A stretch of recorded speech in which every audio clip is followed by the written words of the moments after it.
o Senhor tem feito no nosso meio, amém?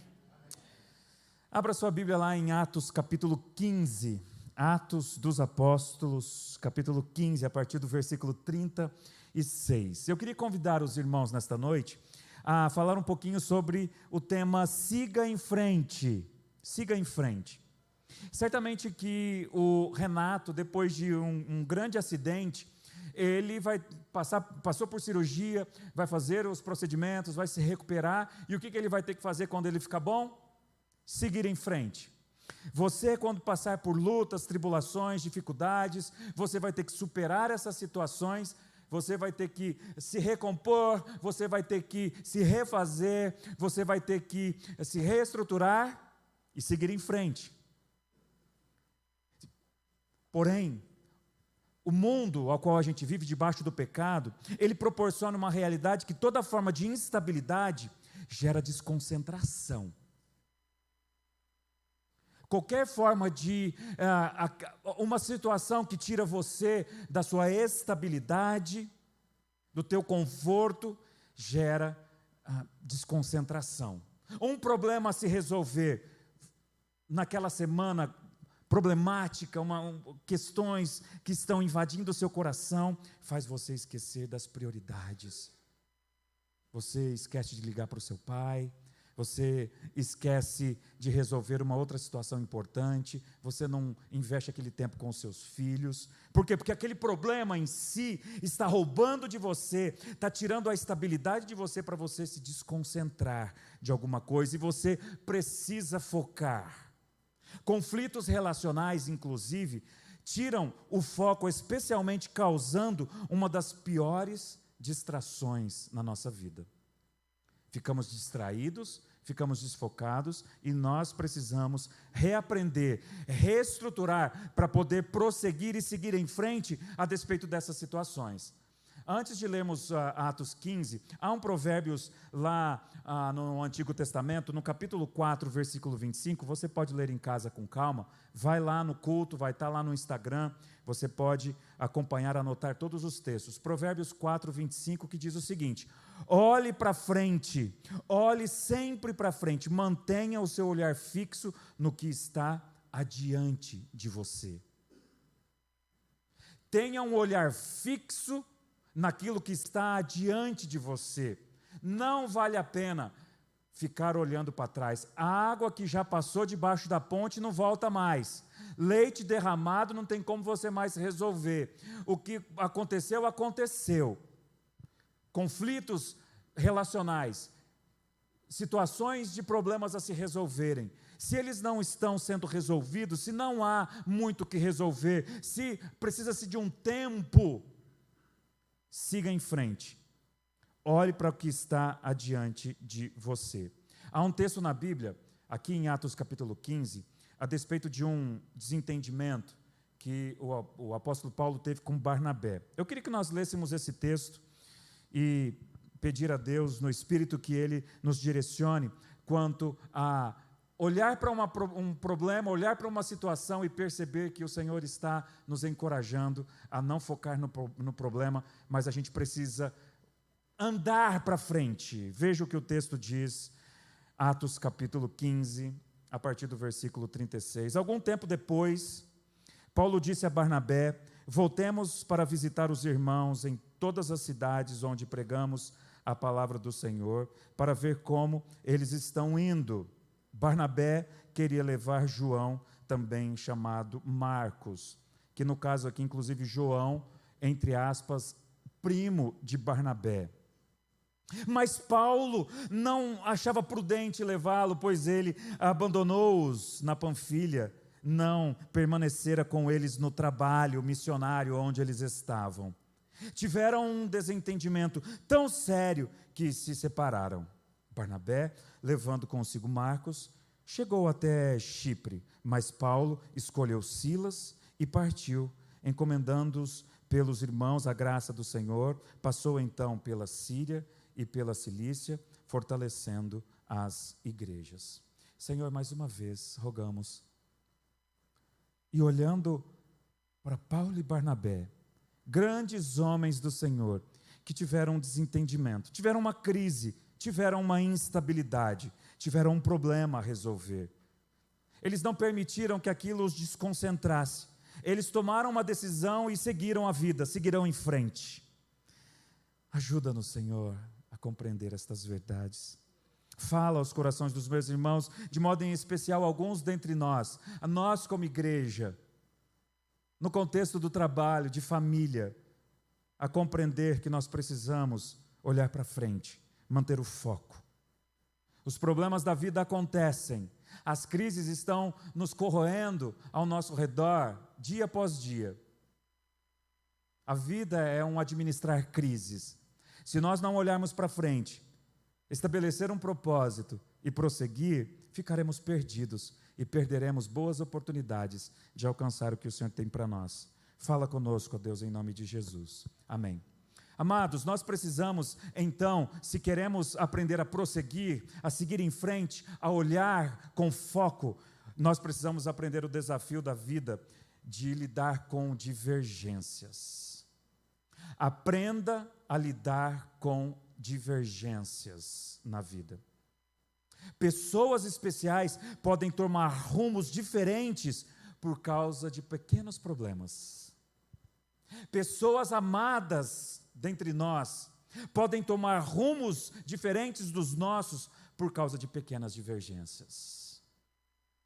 Por causa dessas crises, desses momentos de instabilidade que desfoca, desconcentra daquilo que nós temos que fazer.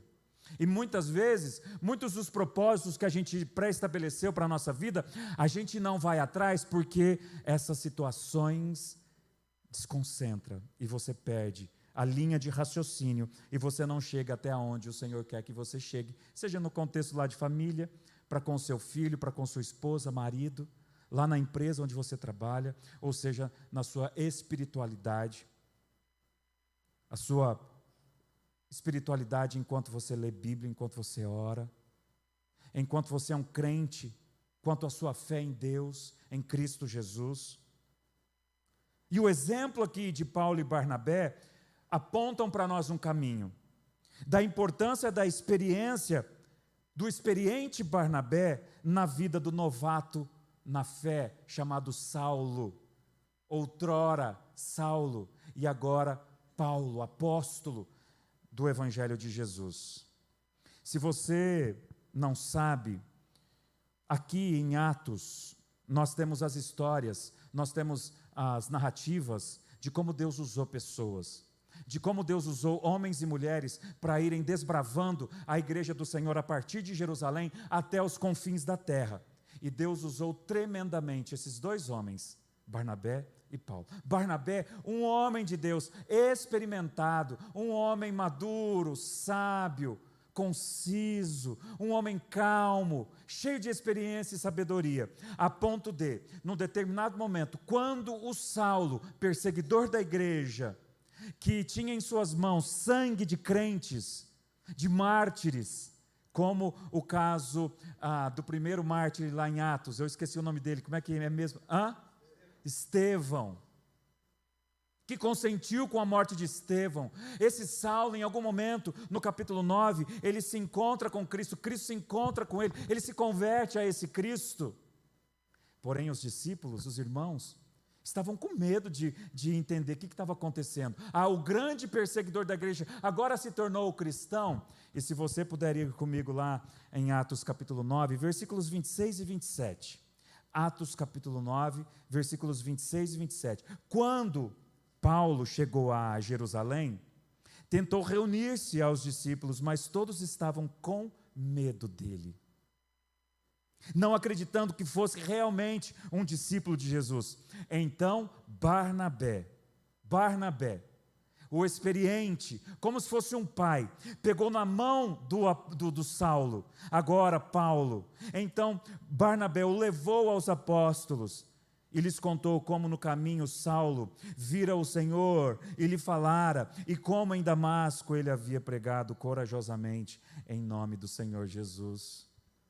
O experiente Saulo, o homem de Deus, já bem carimbado no dia a dia, nos convívios, nas crises, nas situações, ele pegou no braço desse homem, ele pegou na mão dele, ele caminhou, ele tutoriou, ele direcionou como um pai a um filho. O novato na fé, Saulo, apresentou eles aos discípulos, aos apóstolos, acalmou o coração daqueles homens que estavam temerosos, porque até então Saulo era o grande perseguidor da igreja. E Barnabé faz um papel excelente. Ele faz o que tem que ser feito. Ele sabe fazer a ponte de crises e conflitos. E ele resolve essa situação. Ele é um paizão na vida do Saulo. Ele encaminha esse processo todo aí. Tanto que, pula lá para Atos capítulo 13. Em Atos capítulo 13, no versículo 2, diz que em Antioquia haviam grandes homens de Deus, profetas, evangelistas, haviam pastores lá, inclusive, estava lá congregando na igreja de Antioquia, Barnabé e Saulo. E o texto diz que enquanto adoravam o Senhor e jejuavam, disse o Espírito Santo: separem-me Barnabé e Saulo para a obra que os tenho chamado. E eles se tornam equipe, eles se tornam uma grande equipe.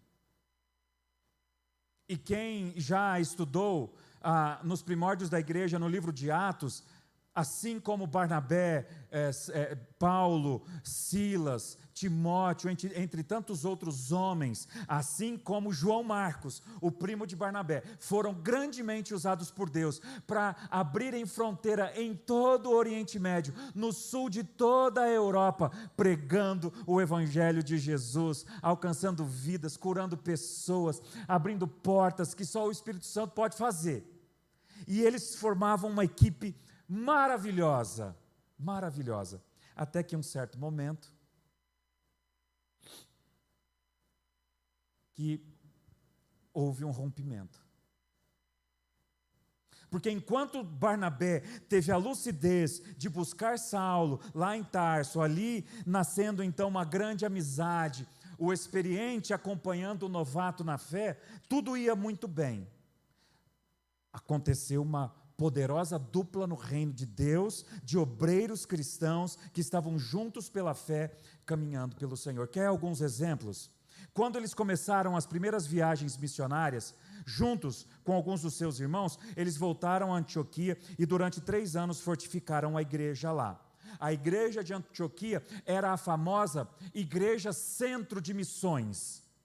Ali em Antioquia surgiam muitos missionários por conta de Barnabé e Paulo treinando, capacitando, discipulando novatos na fé também. E a igreja de Antioquia era um centro missionário por causa desses 2 irmãos. Nesse interim, foram a Jerusalém, levaram ajuda aos crentes a enfrentarem a fome. E você vê em algumas das cartas, você vê aqui em Atos, muitas das ofertas, inclusive de uma igreja de Macedônia, que levou ofertas aos irmãos que estavam passando fome da igreja em Jerusalém, porque havia grande perseguição lá em Jerusalém. Os apóstolos, os discípulos saíram de Jerusalém, porque assim como o Senhor Jesus foi crucificado em Jerusalém, a fé cristã não foi aceita no centro da adoração, aonde Deus escolheu o seu povo. Realizaram a primeira viagem missionária durante 2 anos e meio. Voltaram de novo para Antioquia, a base de missões, onde trabalharam um pouco mais de 1 ano ali com os irmãos. Viajaram a Jerusalém para o primeiro concílio. O que acontecera? Os irmãos judeus estavam dizendo: olha, para a salvação acontecer na vida de um gentil, ele precisa se circuncidar. E aí vai lá Paulo, Barnabé com paciência e ajuda apóstolos como Pedro, Tiago a acalmarem a situação. Eles foram cruciais na estabilidade da igreja e no avanço da mesma diante do reino de Deus que ele ia abrindo pela frente. Mas na segunda viagem missionária ocorreu esse triste fato. Os 2 já mais velhos, amigos, tiveram um desentendimento. E o desentendimento, ele partiu de uma situação que, inclusive, curiosamente, o Paulo, até então Saulo, novato na fé, que teve a experiência do Barnabé, que teve calma com ele, que apresentou ele aos discípulos, que caminhou com ele, que capacitou ele, que abriu as portas para ele. Me parece que o apóstolo Paulo, o texto deixa isso claro, ele não teve paciência. Vamos de volta lá para Atos capítulo 15, versículo 37. Eles queriam voltar para a estrada.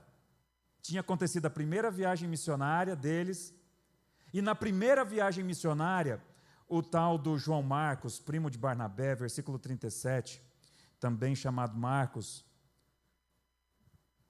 queria voltar para a viagem. Muito provavelmente, esse João Marcos estava arrependido. Não sabemos, não temos muitas explicações pelas quais João Marcos abandonou a missão. Era um jovenzinho. E muito provavelmente o apóstolo Paulo deveria demonstrar, assim como ele aprendeu com o experiente Barnabé, agora ele um pouco mais experimentado, ter paciência com o jovem João Marcos. E isso não aconteceu. E de forma sisuda, o apóstolo Paulo mantém-se, assim como é característico do apóstolo Paulo, manteve a postura de, o nosso critério é, quem pôs a mão no arado não deve mais olhar para trás. É mais ou menos aquela ideia. Se ele negou, se ele deixou para trás, se ele não teve a competência, se ele não foi maduro o suficiente, ele não serve mais para nós. E certamente que Barnabé fez a mesma coisa com João Marcos diante de Paulo, aquilo que o Barnabé fez com Paulo diante dos apóstolos. Mas isso não foi suficiente para convencer o apóstolo Paulo. E o texto diz que eles tiveram um desentendimento tão grande que houve uma separação entre esses dois queridos, velhos, amados irmãos. Um foi para Chipre e outro, Barnabé foi para Chipre com João Marcos, versículo 39, e o versículo 40, Paulo escolheu Silas e partiu para um outro canto.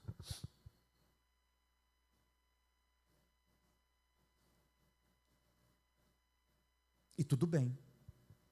Sabe o que é importante aqui? Ok.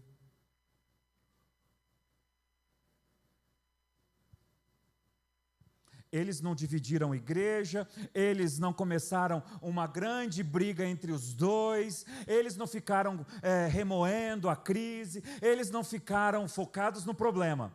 Eles não se distraíram, porque eles tinham uma grande missão.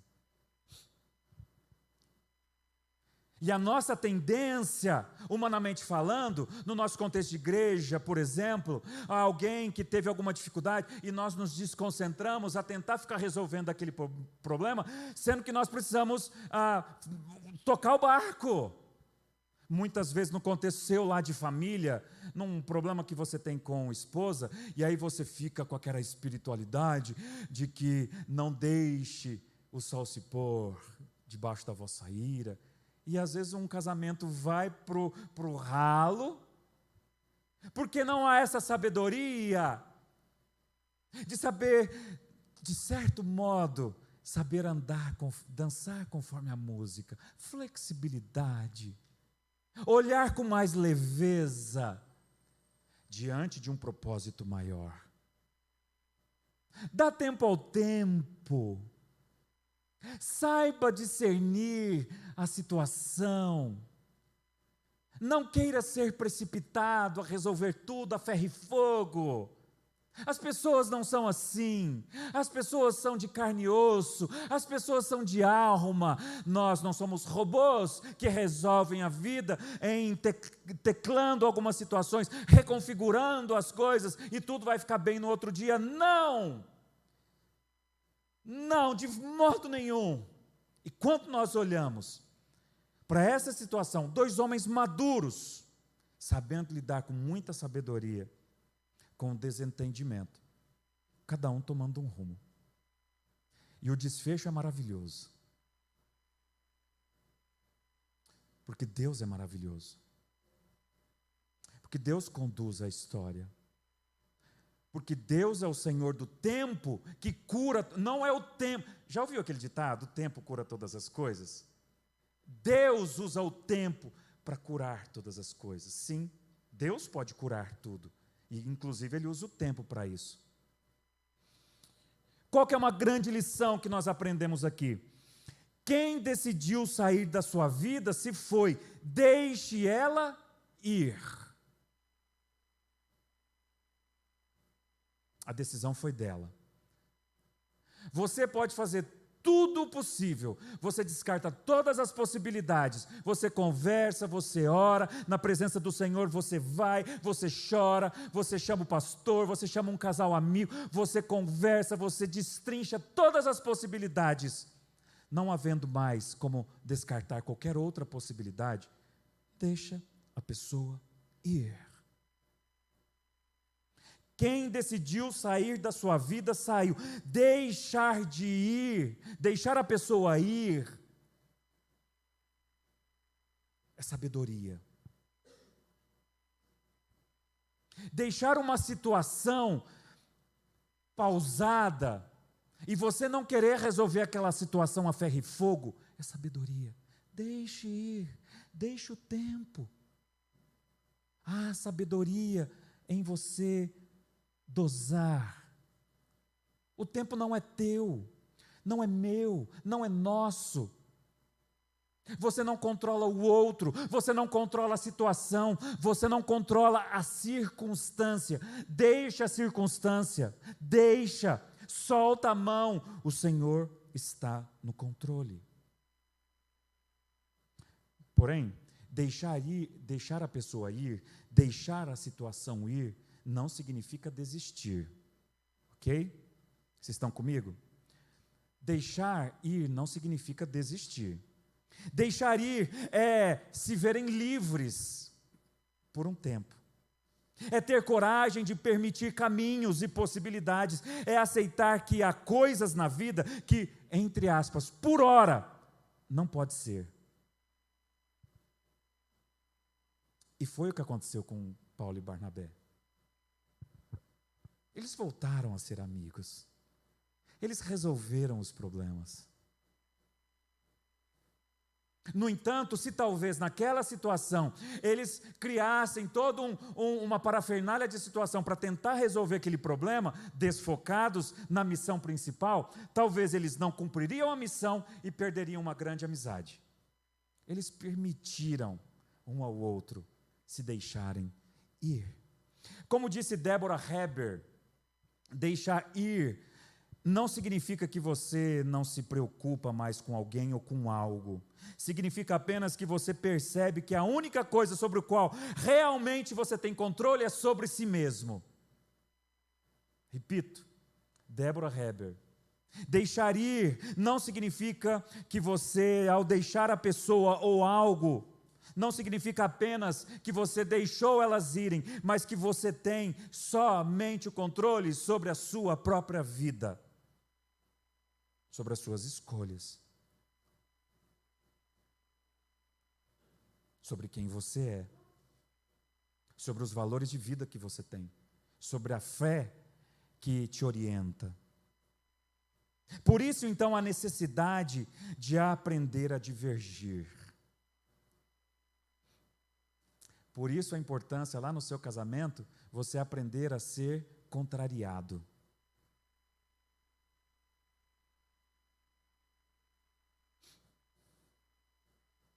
Quando a esposa, ela não aceita um certo tipo de comportamento ofensivo teu. Por isso que os seus filhos precisam aprender desde cedo a serem questionados. De que há divergência dentro do casamento, da família. Os filhos precisam amadurecer a ideia de que, ao verem os pais se divergindo em uma situação, resolveram muito bem aquela situação. Houve uma contradição entre eles, mas eles tiveram coesão. Tudo bem, o marido vai abrir mão. Ok? Estão comigo? O marido vai abrir mão de uma situação.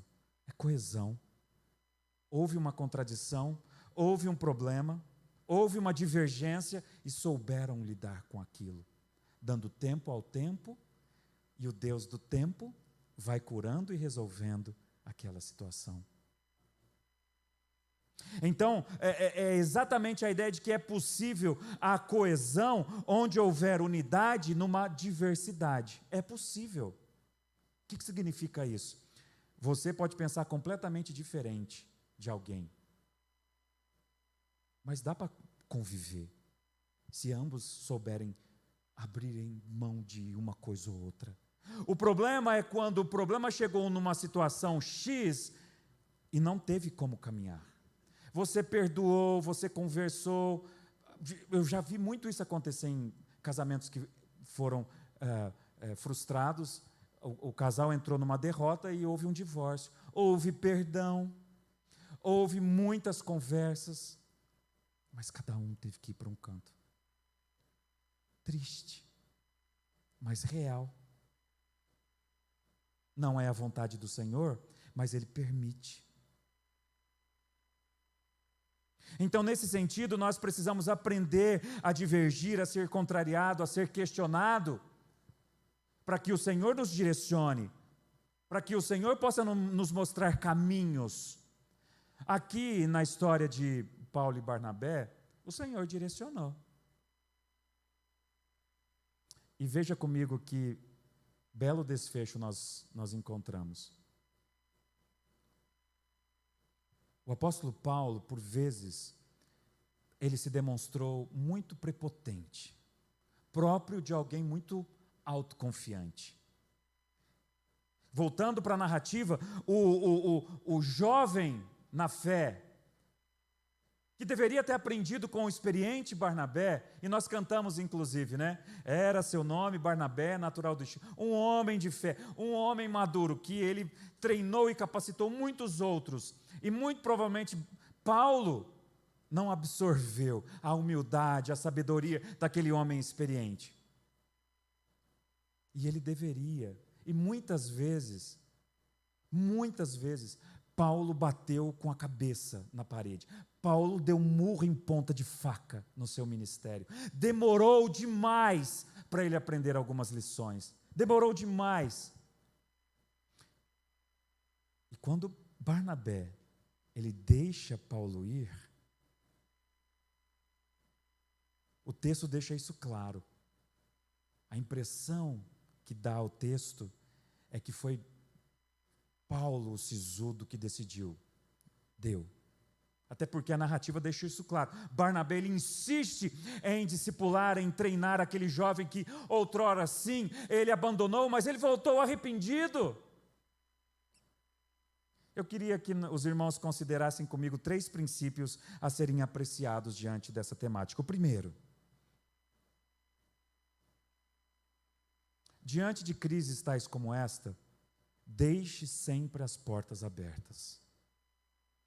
Seja onde for, seja qual for a situação, seja qual for o contexto, deixe sempre as portas abertas. Veja comigo, vai lá para Timóteo capítulo 4.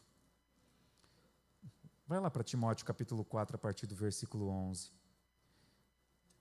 Paulo aqui, ele está no final do seu ministério. Paulo aqui, ele está preso. Paulo aqui, ele está num calabouço frio, sujo, aprisionado por causa da fé que ele levou afinco até o final, entre trancos e barrancos, errando pra caramba com os seus discípulos, sendo turrão assim como ele foi com o Barnabé, como ele foi com João Marcos, turrão pra caramba, duro pra caramba, mas foi um apóstolo do Senhor que abriu fronteiras. Mas que a impressão que dá é que ele terminou o seu ministério quase que sozinho, por ser tão durão assim. Veja comigo lá em 2 Timóteo capítulo 4, a partir do versículo 11. Vamos ler a partir do versículo 9. 2 Timóteo 4, a partir do versículo 9. Procure logo vir ao meu encontro. Paulo está escrevendo aqui para Timóteo. Pois Demas, amando este mundo, abandonou-me e foi até Tessalônica. Crescente foi para Galácia e Tito para a Dalmácia. Olha o teor do desabafo de Paulo. Só Lucas está comigo. Aí ele vai dizer assim: traga-me Marcos com você, porque ele me é útil para o ministério. Que Marcos é este? O João Marcos lá.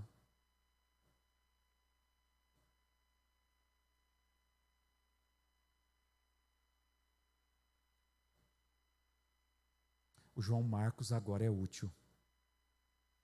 Porque Paulo entendeu que relacionamento é importante. E que um relacionamento que caminha junto, debaixo da bênção do Senhor, debaixo de um discipulado, debaixo do cuidado de Deus, debaixo da sabedoria do Espírito, orientado pela palavra de Deus, pessoas problemáticas são transformadas, pessoas imaturas são amadurecidas, um casamento em crise pode ser resolvido. Traga-me João Marcos depressa, porque ele me é muito útil. E se você ler em casa com calma essas recomendações finais, essa saudação final que Paulo traça aqui a partir do capítulo 4, dessa segunda carta ao jovem pastor Timóteo, você vai perceber um tom agoniante do coração do apóstolo. Ele está arrependido de ter sido tão duro, de não ter dado tempo ao tempo, de não ter sabido deixar ir em frente situações que é só o Senhor quem controla o outro, só o Senhor controla as situações. Nós fazemos a nossa parte.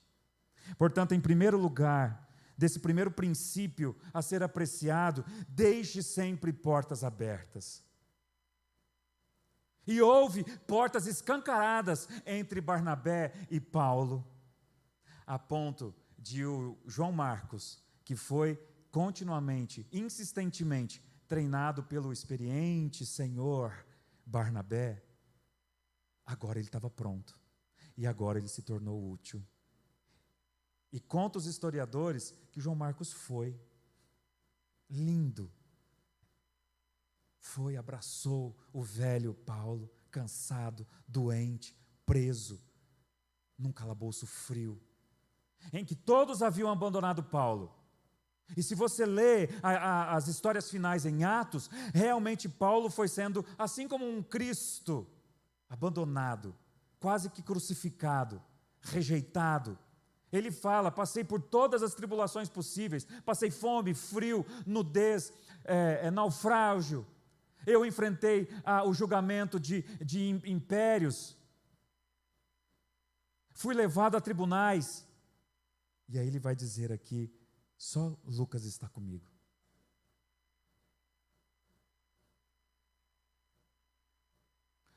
Mas ele deixou as portas abertas. Marcos voltou lá. E certamente que Marcos pôde contar as experiências das muitas outras viagens que ele fez, muito do trabalho que ele fez diante do Senhor, sendo usado por Deus, e aquilo certamente alegrou o coração do até então arrogante apóstolo Paulo, agora humilde. Amassado pelas provações, um coração que foi dilacerado pelas tribulações, e aprendeu a deixar as portas abertas para o relacionamento. O segundo princípio a ser apreciado é: considere o critério bíblico diante de situações assim. O texto que eu queria compartilhar com os irmãos é Colossenses capítulo 3, versículo 15, quando diz que a paz de Cristo seja o crivo, seja o juiz no vosso coração. Diante de um conflito, diante de uma situação, diante de uma circunstância que você não sabe o que fazer, você precisa seguir em frente, permita-se, aprecie, considere a possibilidade desse critério: Senhor, dê paz ao meu coração, porque eu preciso seguir em frente. Pessoas saíram da minha vida, pessoas saíram do nosso contexto de igreja, pessoas saíram do contexto do meu trabalho, de um projeto de vida, seja lá o que for. Um filho que saiu de casa: Senhor, considere-me a possibilidade de ter paz, a paz de Cristo como o juiz do meu coração. Eu fiz tudo o que eu podia fazer. Eu visitei a pessoa, eu fiz contato com a pessoa. Dê paz ao meu coração. E em terceiro lugar, um terceiro princípio a você considerar e a apreciar é: o que passou, passou, já se foi. Portanto, olhe para frente. Olhe para frente. O autor de Hebreus, no capítulo 12, versículo 2, ele diz: olha, tendo os olhos fitos em Jesus. Olhe para Ele. Ele vai direcionar os próximos passos. Assim como o Provérbios que nós lemos no início, Provérbios 4, 25. Olhe sempre para frente, mantenha o seu olhar fixo naquilo que está adiante de você. Dê o próximo passo. Vida que segue. Eu quero concluir, e eu quero chamar a equipe de louvor aqui à frente de novo. Eu queria que nós terminássemos esse culto cantando Temer por quê? Temer por quê? Qual é o seu temor diante de crises e situações que você vive na vida? Como que você pode estabelecer um futuro não temendo aquele que de fato merece a sua confiança? Não tema pessoas. Não tema circunstâncias. Não tema o que vão falar ou deixar de falar. Estabeleça um propósito. Deixe as portas abertas. Considere o critério da paz de Cristo como o Senhor sobre a tua vida. E olhe para frente, olhe para Cristo, para o que está diante de você. Temer porque se eu estou guardado por aquele que nunca perdeu uma batalha sequer. Eu posso perder algumas batalhas. E está tudo bem. Eu posso perder alguns conflitos, eu posso perder algumas pessoas, eu posso perder eu posso perder dinheiro, eu posso perder tudo. Mas eu não perco Cristo. Eu não perco aquele que é o alimento da minha fé. Eu não perco o fortalecimento da graça na minha vida para eu poder prosseguir.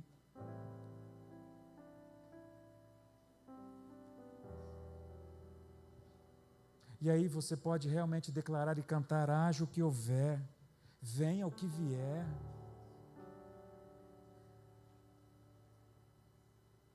Ele sempre vai prover de novo tudo o que você precisa para que você possa prosseguir, para que você possa ir adiante e não ficar estagnado e não ficar amarrado àquela situação. Olhe para frente, olhe para Cristo. Porque nós cantamos, nós não declaramos isso agora há pouco e vamos cantar de novo. Eu não vivo do que eu vejo, eu não vivo de pessoas, de situações, eu vivo do que creio. Eu creio naquele que pode sustentar a minha vida, independente de qualquer circunstância. Foi isso que Paulo fez, preso com Silas, ele cantou ao Senhor.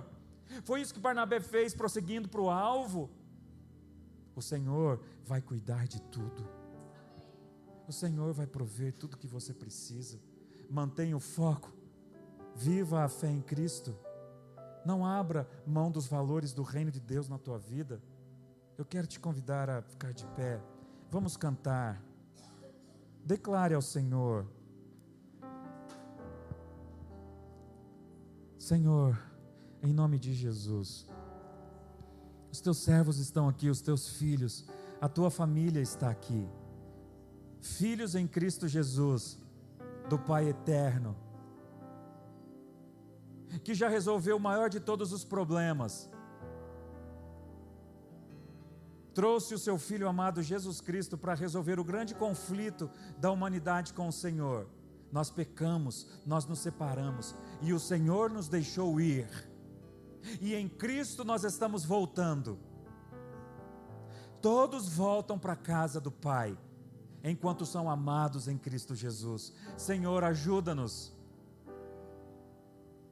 Nós queremos deixar ir aqueles que se foram, e nós queremos focar e valorizar aqueles que estão aqui conosco, e nós queremos olhar para Cristo e prosseguir, mantendo as portas abertas. A Reviva é uma família do Senhor. Aqui a casa é tua, o Senhor é o dono, o Cristo que é o cabeça do corpo, nós somos apenas membros, que estamos como participantes, amando uns aos outros, cuidando uns dos outros. Ó Senhor, haja o que houver, nós continuaremos declarando a nossa fé em Cristo, em nome de Jesus. Amém.